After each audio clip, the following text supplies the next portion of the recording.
The girl drew a door on the wall with her chalk, and in the blink of an eye, the fake door became real. She pushed it open slowly and discovered it led to an ancient palace. Using a chair to climb through, she made sure to flip the hourglass before leaving. Once the sand ran out, the door would seal shut. Before long, she found herself in a grand central hall. In front of her stretched a massive table covered with all kinds of mouth-watering food, and she couldn't take her eyes off it. But when she finally looked up, she froze. A terrifying monster sat at the far end. Strangely, even though she was standing right there, the creature didn't react at all, which made her breathe a small sigh of relief. But that relief didn't last. She noticed the walls were covered in chilling murals, and scattered on the floor nearby was a pile of tiny shoes. Had their owners been devoured by the monster? Her heart began to race, and she quickly released the fairy from her box. Guided by the fairy, she found an ancient cabinet. She pulled out a golden key and unlocked the leftmost compartment, retrieving a razor-sharp dagger, exactly what she'd come for. Mission accomplished. The fairy urged her to leave immediately.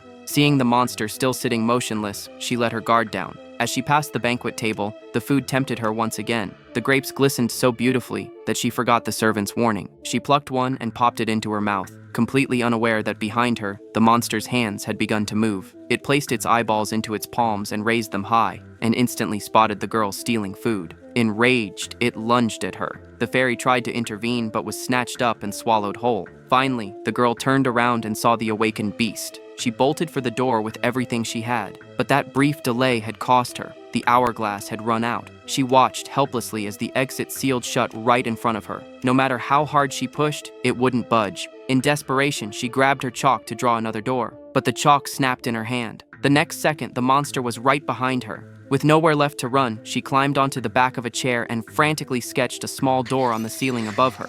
This time, the chalk worked. Without a moment to spare, she shoved the door open and pulled herself up through the ceiling. Just a split second before the monster's claws could grab her, she escaped back into the room she'd come from.